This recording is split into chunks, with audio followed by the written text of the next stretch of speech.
est pris par le tournis des institutions qui se voilent mais la face aux urgences du moment pour ne pas voir ce qu'il en est, c'est tout simplement se mentir à soi-même et creuser là une fosse commune, là où la cause était commune tant qu'elle faisait l'unanimité, donc méritait d'être débattue, que de se retrancher derrière de lois, par quoi on cache mal son jeu, véritable source de malentendus.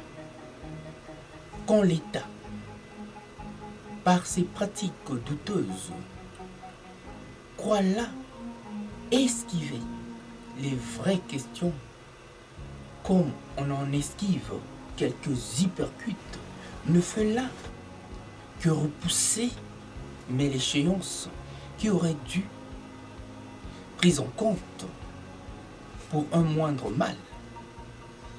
Un peu de bon sens n'a jamais fait de mal à personne, bien au contraire, a toujours contribué, mais largement, au mieux vivre ensemble dans une société que nous avons choisie. Au pays de tout diplôme, où l'on voit souvent d'un mauvais œil le génie et le talent des autodidactes, de ceux qui sont sortis des sentiers battus, à la carapace d'une tortue qui ne perd jamais son objectif. Voilà un pays qui a tout, mais pour réussir. Mais je ne sais par quelle inadéquation se cantonne encore dans des traditions séculaires qui n'ont plus cours.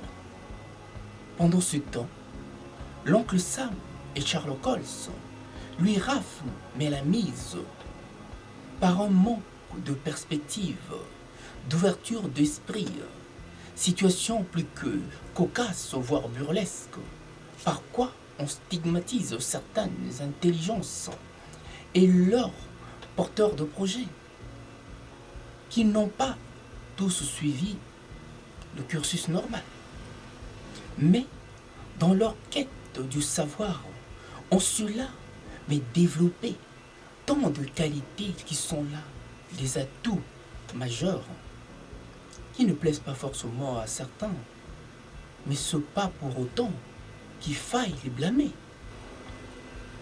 Le poids de l'administration est devenu un tel métronome qu'on a du mal à suivre le tempo qu'elle nous impose, à croire qu'on aime bien contenir le simple citoyen dans un état de dépendance permanente, mais voire totale, pour en faire ce que bon leur semble, du carburant de premier choix pour la machine administrative. C'est même là une conviction. On a fait du système un tel labyrinthe aussi complexe qu'on finit le plus souvent par s'écraser dès lors qu'elle s'en prend à vous. Le système a plus d'un tour dans son sac, qu'il n'est pas prêt à courber les chines. Oui, vous voyez bien dans quelle société nous vivons. Celle qui a toujours le dernier mot pour justifier, voire même l'injustifiable, comme il en est le cas de certains pays qui sont passés maîtres en la matière, de plus voir ce qu'il est censé voir, mais seulement de voir ce qui les arrange, au refus de prendre en compte ce qui saute aux yeux.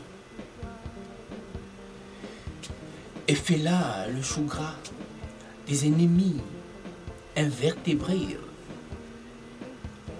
du bon sens, d'aucuns diront de la démocratie, qui dort mal quand tout va au mieux dans les meilleurs de monde. Oui, parfois le poids de l'administration est tel qu'il provoque souvent des complexes, plus de ceux qu'il impose que de ceux qui les subissent. Les fonctionnaires ont tendance à en faire deux fois un peu trop, parce qu'ils savent bien, quoi qu'il advienne, la loi est toujours de leur côté. À en inspirer plus d'un majordome, ces dictateurs sans foi ni loi. Quand la loi n'est pas contrôlée par les citoyens, le système s'en félicite et il y a là de quoi devenir une véritable dictature en bonnet due forme. Parfois, la crise a ceci de bon qu'elle fait évoluer les choses, voire même les concepts les plus ringards au moment le plus inattendu, comme il en fut le cas d'un homme d'État lors d'une récente conférence de presse, qui n'est autre que François Hollande, président de la République, qui a su tenir toutes ses promesses en faisant, mais voler en éclats, certains verrous du système, ces barrières idéologiques pour entrer dans le concret, dans le vif du sujet. De quoi provoquer un débat de notre époque, tout en tenant compte des circonstances, des acquis et des avancées sociaux qui n'ont cessé là de faire la renommée de la France, autant que le concept de la liberté par la Déclaration universelle des droits de l'homme. De quoi mettre autour d'une table John Locke, le père du libéralisme anglais, et Karl Marx, ce théoricien révolutionnaire, socialiste et communiste allemand, dont la renommée n'est plus à démontrer. Et depuis, nous n'avons cessé d'être ballottés entre ces deux systèmes. Aujourd'hui, la juste mesure s'impose en ce temps de crise grave, dans ce qui aurait été une confrontation entre Karl Marx et John Locke, le père du libéralisme, pour un juste milieu qui nous sortirait de cette crise sans trop y laisser des plumes. À bon entendeur, salut. Rien que toi pour une vie, rien que toi pour me comprendre, rien que toi pour une vie, rien que pour toi.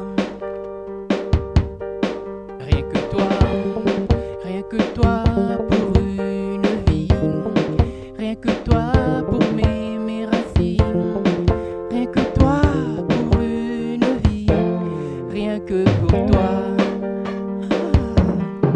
Tu me disais ce peu que tu savais de ta vie. D'autres fois tu le faisais avec autant d'adresse que je ne me retenais. Rien que toi pour une vie, rien que toi pour tout me dire, rien que toi pour une vie, rien que pour toi. Rien que toi pour une vie, rien que toi pour mes racines, rien que toi pour une vie, rien que pour toi. Tu me disais tout ce que tu cachais.